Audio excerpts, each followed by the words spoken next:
안녕하십니까. 출발 서해안시대 정윤심입니다.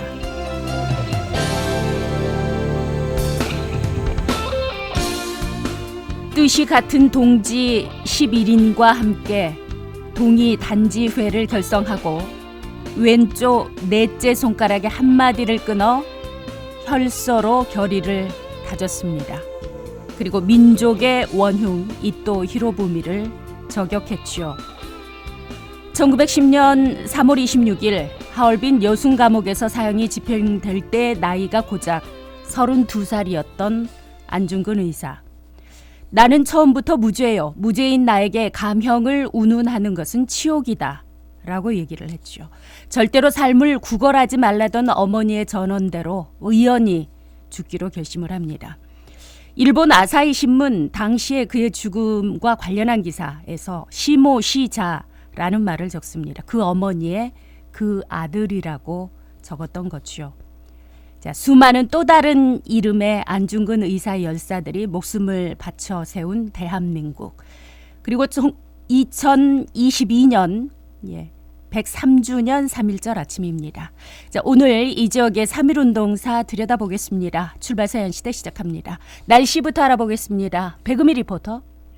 네, 이 시각 약한 빗줄기가 떨어지고 있는데요. 오전까지 5mm 안팎의 비가 예상되면서 비가 그치는 오후부터 태극기를 개양하는 것이 좋겠습니다. 이 비가 그치고 나면 오후부터 중국발 스모그가 유입되겠고요. 미세먼지 농도가 높아져 주의를 기울이셔야겠습니다. 이처럼 비 소식은 잦지만 내리는 양이 워낙 적다 보니 건조함을 해소하긴 부족합니다.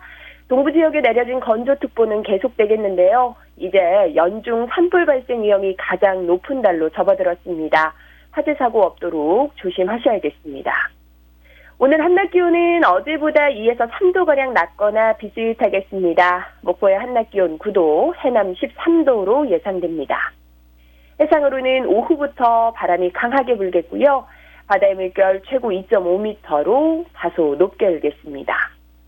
수요일인 내일은 북서쪽에서 찬 공기가 내려오면서 아침 기온이 영하권을 보이는 곳이 있겠고요. 낮엔 다시 기온이 껑충 올라 들쑥날쑥하겠습니다. 지금까지 기상정보였습니다.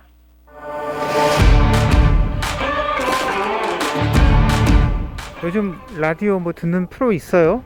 라디오 어떤 프로요? 제가 출근길에 자주 듣는 프로그램이 하나 있어요. 그게 뭔데요? KBS 목포방송국 출발 서해안시대. 이걸 들으면 지역의 문제 또 사회 문제에 대해서 귀가 아주 밝아지고 열리는 그런 느낌입니다.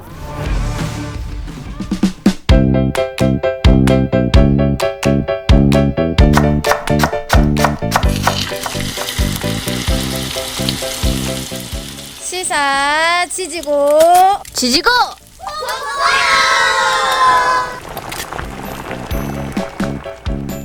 네, 시사 지지고 볶고 오늘 이 지역의 3.1운동사 들여다본다 이렇게 말씀을 드렸는데요. 자, 나는 당당한 대한의 국민이다. 일제강점기 3.1운동을 하다 서대문 형무소에서 또 생을 마감한 유관순 열사 외침도 생각이 납니다. 자, 최근에 우크라이나 사태 보면서 여러 생각이 들죠. 역사 배울 때 수없이 들었던 게 우리나라의 지정학적 위치 얘기를 했는데 수없는 외세의 탄압에도 결코 이 나라를 지켜냈던 분들 순국선열 앞에서 오늘 고개를 좀 숙여야 되는 날 아닌가 싶습니다.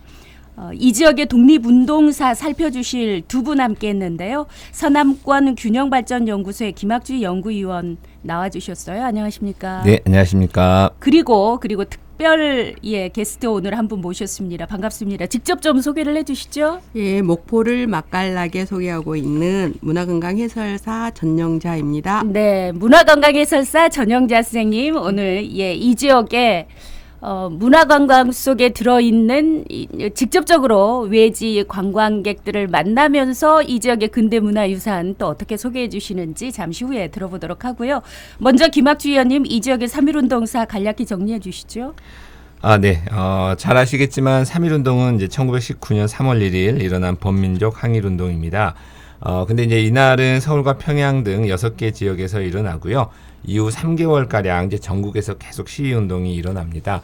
근데 사실 3개월이라고 하기도 좀 어려운 거는 이게 네. 그 다음 해 그리고 또 그 다음에 계속 이제 이를 기념하는 이제 시위들이 일어나기 때문에 계속 일어났다라고 할 수도 있고요. 목포에서는 이제 1919년 3월 20일 소규모 만세 운동이 전개가 되고 대규모 만세 운동이 일어난 거는 4월 8일입니다. 네. 그리고 이제 특징 중에 하나는 일본의 수탈에 반대한 상인들이 또 대거 참여를 했다는 특징이 있고, 목포에서는 상인들이 참여를 했다. 예, 그런 특징들도 이제 하나가 있고, 이제 가장 이제 주축이 되었던 세력들은 이제 정명여학교, 영흥학교 이런 학생들이 좀 주축이 되어서 3.1운동을 전개하는데, 아무래도 기독교계 학교에 이제 일제의 간섭이 좀 덜했기 때문에 그러지 않았을까 좀 생각이 됩니다. 그리고 또 지역의 항일운동을 이야기하면서 좀 빼놓을 수 없는 이야기가 네. 소환도의 이제 그 토지 소유권 반환 투쟁 이야기를 좀 할 수가 있을 것 이것도 같아요. 유명하죠. 뉴스에 그렇죠? 여러 번 좀 소개되기도 했는데. 예. 네. 그래서 이제 이 의례적인 그 당시 상황으로 보면 이 토지 반환 청구 소송을 제기하고 이제 13년 동안 이제 그 법정 싸움을 벌이는데 승소를 해요. 그래서 어떻게 보면 참 이례적인 승리라고 하는데 이제 이 결과물이 이제 나중에 어떻게 되느냐. 주민들은 이제 그런 생각을 해요. 야, 우리가 못 배워서 좀 나라를 잃은 거 아닌가. 네, 네. 그래서 이제 돈을 모아 가지고 사립 소환 학교를 이제 설립을 하게 됩니다. 그래서 이제 그 당시 모아지는 돈이 약 454원. 비행기 한 대 값이라고 그래요. 배우자 이렇게 해서 학교를 세우자라고 예, 그래서 그렇습니다. 모아진 그래서 돈. 그래서 이제 이 학교가 이제 그 항일운동의 이제 구심이 되는데 그 소환도가 배출한 뭐 독립운동가만 89명. 완도, 소환도 유명하죠. 그렇죠. 그리고 네. 21명이 이제 독립유공자 선을 받게 되는데 그렇게 보면은 학교가 참 중요한 역할들을 했던 것 같아요. 그래서 그런 것들을 보면서 참 배움이라는 게 참 중요하고 교육이라는 것도 참 필요하다 이런 생각들을 하게 되고요. 뭐 그 밖에도 뭐 목포 같은 경우는 목포 부두노동 운동, 그다음에 여기 인근의 뭐 암태도 소작쟁이 운동, 뭐 네, 광주 학생 네. 운동 이제 이런 항일 운동들이 계속 일어나게 됩니다.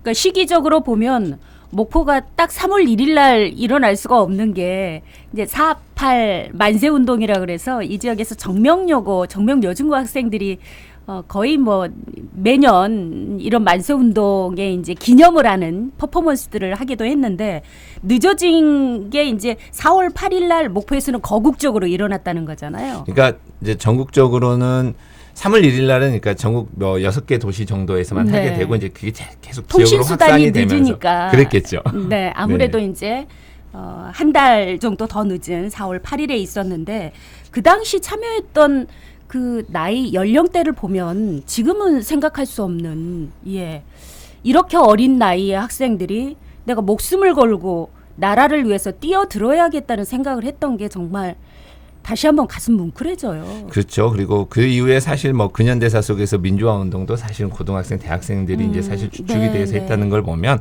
학생들이 이제 이런 역할들을 상당히 많이 해왔던 게 사실이죠. 네. 거기에 이제 목포에는 정명 여학생들이 중심에서 많이 소개되는 거죠. 네, 김학식. 그렇습니다. 1919년 이제 4월 8일 날 정명여학교를 비롯해서 영흥학교, 양동교회 교인들이 이제 주축이 되어서 시가행진을 시작하면서 이제 4.8 독립만세 운동이 이제 일어나게 되고요. 거기 이제 많은 시민들이 이제 합세를 하게 됩니다. 그런데 이제 그 재학생하고 졸업생들이 이제 목포 형무소에 많이 수감이 되고 그러다 보니까 이제 학교가 또 임시 휴교를 맞게 됩니다. 그래서 1920년부터 22년까지는 졸업생을 배출하지 못하게 되고요. 네. 근데 이제 그렇다고 해서 또 여기서 멈추지 않고 1921년에 11월 14일 날 학생들이 또다시 이제 학교 정문을 박차고 나갑니다. 그래서 기숙사에서 몰래 만든 태극기를 들고 또 독립만세를 외치는데 또 이때도 11명이 체포가 되고 최하 징역 6개월씩 이렇게 수감을 하게 됩니다. 네, 네. 그리고 이제 이후 목포에서는 항일 독립운동이 좀 끊임없이 이어지면서 1924년에 시민들이 이제 성금을 모으게 되는데요. 이 성금을 모아서 항일운동의 보금자리를 마련하는데 그게 잘 아시는 이제 남교동에 위치한 청년회관. 예, 그렇습니다. 그렇게 만들어졌군요. 예, 그렇게 되게 되고요. 그래서 이곳이 나중에 이제 여성운동, 청년운동, 신간의 운동의 이제 중심 역할을 그렇게 하게 또 되는 역사가 겁니다. 이게 되네요. 예, 그리고 또 이제 정명여중 선교사 사택이 있는데 지금은 그 학교 100주년 기념관으로 쓰이고 있죠. 그래서 이 이제 석조 건물인데 1984년 2월에 이제 이곳을 보수하던 중에 이제 천정에서 이제 자료들이 좀 이제 발견이 되죠. 그래서 그게 뭐였냐면 학생들이 이제 만세운동에서 사용했던 이제 경문, 독립가 뭐 이런 것들이 발견이 되는데 그 당시 이제 학생들의 흔적이 그 남아있는 이제 소중한 자료라고. 엄혹한 시절이라 정말 어디에다 숨겨야 일본 순사들이 이걸 찾지 못할까 예. 이런 고민을 하다 보니까 정말 여러 곳에서 귀한 그 흔적들이 나오는 거잖아요. 네네. 그러니까 그 안중근 의사 얘기했지만은 그렇게 저격하고 나서 가슴에서 태극기 꺼내거든요. 그래서 네. 이제 대한독립 만세를 외치게 되는데 태극기가 참 중요해요. 그래서 보니까 목포에도 양동교회에서 태극기와 전단을 만들었다. 네네. 그때 그렇습니다. 당시에 이런 뭐 만드는 시설도 매우 열악했을 텐데 그런 내용들이 기록이 있는 거죠. 그러니까 이제 정명여고 학생들이 기숙사에서 몰래 만들기도 했고요. 네. 그다음에 양동교회하고 기독교계 이제 양동교회 교인들이 지역의 청년들하고 함께 연락해서 이제 태극기를 몰래 이제 만들었다. 이제 이런 기록도 있습니다. 그래서 이제 이런 이유에서 양동제일교회가 항일운동 사적지로 또 지적이 되고요.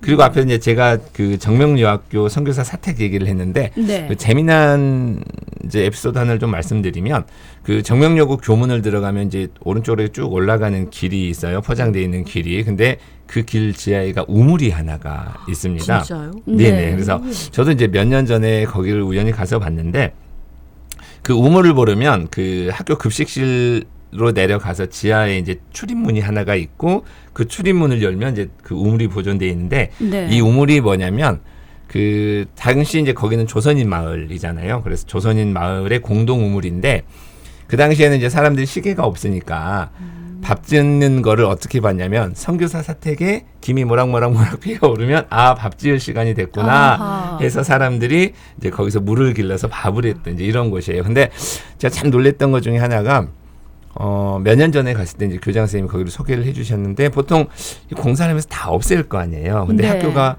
참 어떤 분의 그 생각인지 모르겠는데 길을 포장하면서도 그걸 그대로 우물을 보존하고 남겨두고. 그 위로 이렇게 길을 냈더라고요. 그래서 우물이 그대로 아하. 지금도 남아 있습니다. 지금도 있어요? 예, 지금도 남아 있습니다. 그래서 네. 오늘 처음 알았네. 예, 그래서 네. 이 양동제일교회나 뭐 선교사 사택 뭐 이런 것들을 보면 야, 우리가 이런 근대 문화유산을 좀 잘 지켜내야 되지 않나 뭐 이제 이런 생각들을 좀 해보고 있습니다. 네. 오늘 전영재 해설사님 목포의 새로운 예. 매일매일 새롭습니다. 네. 독립운동사의 흔적들을 배운다 이렇게 말씀하셨는데 목포에 근대 문화유산 관광하는 코스들이 있을 거 아닙니까? 네네. 네. 근대 문화유산이 대부분이겠죠. 그렇죠. 목포 구도심 쪽에 보면은 거의 이제 뭐 동쪽으로는 일본인 저 조선인 마을이 있어서 그렇고 또 남쪽 항구 쪽으로는 일본인 마을이라고 네, 우리가 네. 불리는데 그 계양장 쪽에는 또 아직도 많은 한 300여 채가 된다고 그래요. 그 당시의 가옥들이 이제 그 중에는 15개 정도가 문화재로 등재가 되어 있고요. 그리고 이제 관광객들이 오셔서 많이 찾는 공간이 또 그 공간이잖아요. 어디 건물을 주요적으로 안내해 주시나요? 보통 오시면은 근대 역사 1관이라고 그래서 그 구 일본 영사관 그리고 근대 역사 2관 하면은 동양 척식 주식회사 그 두 곳을 많이 찾아요. 근데 요즘에는 이제 코로나 기간이라고 그러신지 좀 이렇게 동선이 관광객 동선도 많이 넓어져 가지고 또 더 넓게 이렇게 움직이는 걸 볼 수 있더라고요. 근데 그리고 이제 구 일본 영사관은 일본인의 이제 그 전라 남북도에 사는 일본인들을 이제 자국민을 보호하기 위해서 1900년에 세워진 그 건물이고 이제 그 당시를 목포 지역을 이제 보자면은 맨 처음 세워진 근대식 건물이에요.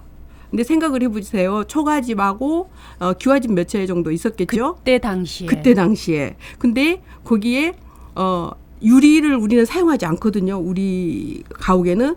근데 유리가 있고 빨간 벽돌로 2층 건물이 세워졌다고 하면은 이 인근에 사는 그 섬에 사는 분들이 아마 배 타고 구경도 왔을 법한 그런 일이 있었던 거죠. 그리고 나서 그 앞으로 그 이제 그 주택들이 많이 들어서고 그러면서 그 석조 건물 또 그 근대 역사 이건 석조 건물이거든요. 석조 건물로 이렇게 또 2층 건물이 또 생기고 그게 이제 생기기까지는 국도 1호선이 완공이 되고 그게 이제 1907년까지 이렇게 해서 도로가 국도 1호선이 그때 당시에 네네네 완공이 되고 그리고 나서 철도가 들어오거든요. 그 이후에 1920년대에 근대 역사 이관인 그 네. 동양 척식 주식회사가 세워져요. 그게 이제 원래는 영산포에 있던 것이 목포로 내려옵니다. 그것을 세웠던 목적은 1억 300이라고 우리가 그러는데 쌀, 면화, 소금 그리고 하나는 이제 김인데 그것들을 그 수탈해가는 창구 역할을 했던 거죠. 1흑 300. 네, 1흑 300입니다. 그러니까 목포에서 수탈하기 위한 도로나 철도가 놓아졌던 그렇죠. 거고 도로 기반 시설이 다 항구에서 된 다음에. 배로 실어가기도 하고. 그렇죠. 그래서 이제 그런 건물 안에 목포 근대사를 담아 놓고 있죠. 그래서 그게 근데 이제 관광객들이 오셔서 묻는 말이 하나 있어요. 근대사가 뭐예요? 근대 역사관이라고 하는데 근대사가 뭐예요? 이렇게 근대가 뭐냐? 근데 근대라고 하는 것은 개항되면서부터 해방까지의 어떤 기간을 말해요. 그러니까 보통 강화도 조약부터 얘기를 하죠. 강화도 조약에서부터 45년 해방까지 기간을 얘기합니다. 역사 공부를 해야 되는 시간. 그런데 이제 목포에서 이런 네. 근대 문화 유산들이 지금은 한때는 이제 목포 지역에서 수치스럽다. 이거 없애야 되겠다라고 해서 그랬었죠. 꽤 많이 일부 안타깝지만 사라진 것들도 있잖아요. 일제 네네. 흔적, 일제 강점기 때 흔적들이 많이 사라졌죠. 많이. 그리고 이제 지금 남아 있는 것들은 네. 그나마 이제 이게 우리의 또 다른 우리가 버릴 수 없는 네. 그죠? 배워야 되는 역사다라고 얘기를 하고 있는 건데 이렇게 쭉 그 관광객들 모시고 투어하면서 안내하실 거 아니에요. 네. 어느 곳에서 제일 관광객들이 우리 선조들이 이렇게 힘든 독립투쟁을 했구나. 그들이 그렇게 수탈을 많이 해갔구나. 라든지 역사의식이 가장 좀 드러나는 흔적들이 있을 것 같습니다. 어떤 것들이에요? 어떤 건물도 그렇지만 국도 1호선 그 도로 원표가 있는 공간 있지 않습니까? 원도심에? 네, 원도심에. 어디에가 있죠? 위치가? 그게 지금 영사관 앞에 바로 영사관 앞에 있습니다. 네네. 근데 그곳이 왜 이렇게 저한테는 가슴에 와 닿냐면은 그 호남 지역에서 활동했던 의병들을 다 잡아다가 한 2천여 명이 되는데 거기다 세워놓고 이렇게 사진을 찍어놓은 게 근대 역사 일관에 있어요. 원표를 배경으로 해서 아니 그때는 원표가 없었죠. 없던 그 앞에서 예. 네네. 원표가 세워지는 그 도로 있는 그쪽입니다. 그래서 일본 영사관을 배경으로 사진을 찍어놓은 게 있어요. 근데 그분들이 사실은 우리가 노비 해방이라고 그러죠. 미국에서는 노예 해방이라고 그러고. 그러면 노예 해방은 링컨을 말하는데 노비 해방 같은 경우에는 누가 했냐 그러면 잘 얼른 대답하기 어렵잖아요. 네. 그때 가보 개혁. 네. 예, 너무 멀리 가지 마시고 네, 우리 지역으로 해방을 해서 근데 네. 그분들이 한 거죠. 그분들이. 의병을 하신 분들이 그때 다 가보 개혁 끌려오셔서 아니 가보 개혁을 한 다음에 10년 후에 다시 의병 활동을 한 거예요. 그러니까 그분들이 보면 내가 왜 그 얘기를 하면 그때 우리 그 노비나 공노비나 사노비의 어떤 인권을 해방시킨 분들이 그분들이 다시 나라를 찾기 위해서 또 거기서 의병으로 투쟁을 하다가 잡혀서 도로를 놓은 거죠. 국도 2호선을. 네. 국도 2호선을 놨던 분들이 그분들이에요. 그러니까 우리가 지금 밟고 있는 그 도로가 그렇게 가슴을 서면은 네, 가슴이 네. 콩쾅거리는 그런 현장이더라고요. 김학주 의원님 조금 보충 설명을 해주실까요? 예, 제가 너무 흥분했죠. 저도 이제 방금 처음 들었는데 그 국도 1, 2호선이 이제 그 의병들의 그런 피땀으로 만들어졌다는 게 참 저는 이제 가슴이 뭉클하고요. 저도 이제 사실은 근대문화유산 중에 이제 이렇게 좀 기억에 남는 것들이 좀 있는데 대표적으로 이제 동본원사 목포별로는 그 이후에 또 한동안 교회로 쓰였거든요. 그래서 원사 그 절 위에 이제 십자가가 놓였던 이런 것들도 참 재미난 사연들이 있는 것 같고, 저는 근데 이제 한편으로는 근대문화유산이라고 하기는 좀 어렵겠지만 좀 재미난 이야기 중에 하나가 저 이제 오늘 이제 새로운 사람 한 명 좀 이야기를 하고 싶은데요. 일제 강점기는 사실은 저희한테는 피해자의 역사잖아요. 네. 근데 이 시기는 사실은 피해자의 역사이기도 하면서 가해자의 역사이기도 하죠. 왜냐하면 친일파들이 아직 청산되지 않고 그렇습니다. 있기 때문에. 그래서 네. 그렇기도 하지만 또 일본의 입장에서 보면 가해자의 역사이면서도 또 양심적 지식인도 있었을 거예요. 그래서 그런 사람 한 명, 그리고 혹은 그와 연계된 장소를 하나 소개시켜주고 싶은데 바로 이제 목포 시민의 상을 처음으로 수상하신 분. 네. 제1회 목포 시민의 상 수상자 누군지 바로 알겠어요. 윤학자 여사입니다. 근데 이분은 네, 원래 네. 일본 분이죠. 공생원. 그렇죠. 네. 그래서 이제 공생원의 이야기를 당연히 해야 되는데 뭐 잘 아실 거예요. 그래서 그 1928년에 전도사 윤치호가 이제 그 부모 잃은 아이들과 생활한 곳이 이제 이 공생원의 시작이 되고, 그리고 이제 이 일본인 여성 윤학자 씨가 이제 결혼을 하게 됩니다. 그래서 이분은 정명여 학교에서 또 음악 교사로 활동을 했고, 일본인 아버지를 따라서 이제 한국에 오게 되는데 나중에 공생원에서 봉사를 하면서 윤치호에게 청혼을 하고 이제 결혼을 해서 되죠. 근데 이제 윤치호 씨는 1951년에 이제 행방불명이 되는데 그 이후로도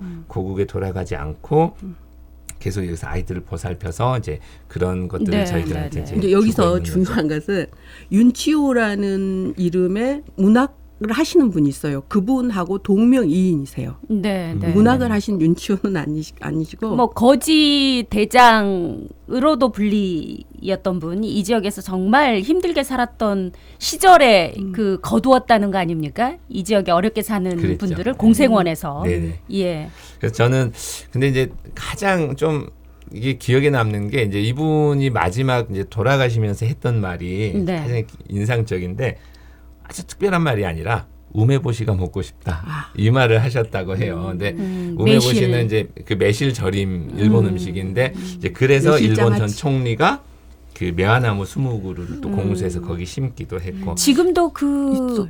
따님하고 그렇죠. 예 하고 예. 계시잖아요. 지금도 손녀. 손녀가 지금은 하고 네네네. 예, 공생원 여전히 네네. 예 그렇습니다. 그 전쟁이 벌어지고 나라가 치욕을 당해도 그 안에서 모든 사람들이 다 나쁘지는 않죠. 예, 분명히 그런 분들이 계시죠. 네, 네. 자, 이렇게 오늘 3.1운동사 간략하게 좀 얘기를 해봤습니다만, 이 목포에 그런 근대 유산들이 참 많이 남아있고, 그래서 오시는 분들이, 이런 흔적들이 목포에 있었구나. 이걸 통해서 또 우리가 배워야 될 점, 마지막으로 한마디씩만 하고 시간 마무리하겠습니다. 예. 선생님 먼저 예. 하시죠. 제가 아까 말씀드렸는데 그 일제강점기는 저희에게 이제 피해자의 역사이면서 가해자의 역사이기도 해요. 근데 네. 이 문제는 이제 이 친일파들이 청산되지 않은 게 이제 불안한 어떤 정치 구조, 성숙하지 못한 어떤 네. 민주주의 뭐 이런 것 때문인 거고요.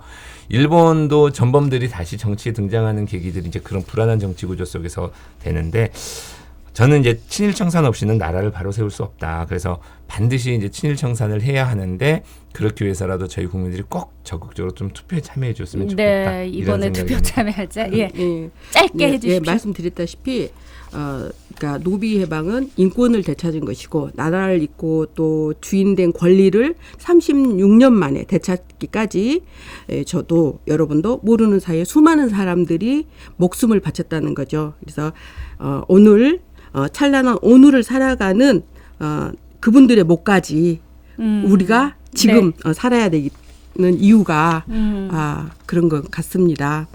조금 더 나라를 생각하고 또 미래에 더 좋은 역사를 남겨주기 위해서 오늘 이번에 또 대선 선거 때 네. 올바른 사람을 선택하는 것이 우리의 몫인 것 같습니다. 네, 두 분 말씀 잘 들었습니다. 선화권 균형발전연구소의 김학주 연구위원이었고요. 특별 게스트 전영자 목포 문화관광 해설사였습니다. 두 분 고맙습니다. 네, 안녕히 가십시오. 감사합니다. 정보와 힘이 되는 뉴스 기분 좋아지는 뉴스 따뜻한 뉴스 출발 서해안 시대 굿모닝 뉴스입니다. 굿모닝 뉴스 이어가겠습니다. 김대영 리포터 함께했습니다. 어서 오십시오. 네, 안녕하세요. 첫 소식 전해주시죠. 네, 해남군이 해남 정수장을 현대식으로 개량하는 지방상수도 현대화 사업을 추진한다는 소식입니다. 해남 삼산면 송정리에 위치한 해남 정수장은 조성된 지 40년이 지났는데요. 국비와 지방비 각각 50%씩 모두 200억 원을 투입해 최신식 정수장으로 전면 개량합니다. 해남군 상수도 사업소 정규영 팀장에게 들어보시죠. 해남 정수장은요, 1980년도에 시설되어 40여 년이 경관 시설입니다. 그래서 구조물의 안전성은 물론 그 수질 안전에 대한 불안이 커져 시설 개선이 절실하였습니다. 우리 해남 정수장은 ICT 기술을 접목한 최신식 정수장으로 네, 공사는 이달 본격적으로 시작해 오는 2024년까지 완공한다는 계획입니다. 완공 예정인 정수장은 수돗물 공급 전 과정과 수질을 실시간으로 감시하고 수질 사고 발생을 사전에 방지하는 등 수돗물 수질 관리에 능동적인 대처가 가능한 시설로 조성하는데요. 계속해서 정규영 팀장입니다. 동백꽃이 머금고 있는데 아유, 예, 이게 무슨 인서들까요? 갑자기 동백꽃이 나왔는데, 예, 정기영 팀장님 정수장 시설이 좀 노후돼서 전문적으로 개량한다 이런 내용들을 좀 말씀하시는데요. 네. 사업이 완료되면 어느 지역에 혜택이 좀 돌아갑니까? 네, 해남읍 일부와 삼산면, 화산면 등 5,900여 세대에 하루 4,000톤 규모의 수돗물을 공급한다는 계획입니다. 네, 완도군 소식도 있죠? 네, 빼어난 해양 풍광을 즐길 수 있는 완도 해안도로에 가리포 노을길이 조성됩니다. 완도군이 국토부 지역개발 사업인 가리포 노을길 조성 사업에 지난 2018년 선정됐는데요. 네. 올해 본격적인 공사에 들어간다는 소식입니다. 오는 2024년까지 국비 40억 원의 사업비를 투입하는데요. 장소는 완도읍 대신리에서 구내면 대문리까지 이어지는 국도 77호선 해안도로 약 4km 거리입니다. 네, 테마가 있어요. 네, 모두 4가지 테마로 조성합니다. 관광지와 연계한 완도 명소길, 주변 마을 주민들의 삶 등 가리포 고유의 정서를 담은 완도 흔적길, 어촌 문화를 체험할 수 있는 완도 마을길, 해안길을 따라 걸으며 노을을 감상할 수 있는 완도 해안길 등입니다. 예를 들어 설명드리자면 완도 명소길은 인근 미소공원과 갯바람공원 등 관광지로 가는 길로 이어지는 데크길을 만들고요. 흔적길은 한적한 시골 마을길을 테마로 잡아 길을 만드는 등 구체적인 사항은 계속해서 논의한다는 계획입니다. 공사는 언제 들어갑니까? 네, 공사는 올 하반기에 들어가 오는 2024년까지 완공한다는 계획인데요. 사업이 마무리되면 빼어난 해양 경관을 바탕으로 지역 관광 활성화에 기대가 되고 있습니다. 네, 여기까지 소식 듣겠습니다. 김대영 리포터였습니다. 대통령 선거 D-Day 8일입니다. 예, 사전 투표를 포함해서 전남 지역의 투표 관련한 소식들 내일 이 시간에 김대영 리포터와 함께 총정리를 하겠습니다. 자, 건조한 요즘에 전국 곳곳에서 산불 소식 들리던데 봄비를 재촉하는 비가 이 지역에 내리고 있네요. 그리고 참고로 오늘부터 방역 패스 적용 이거 일시 중단되잖아요. 개인 방역은 더 철저히 해야겠습니다. 오늘 순서 마칩니다. 고맙습니다.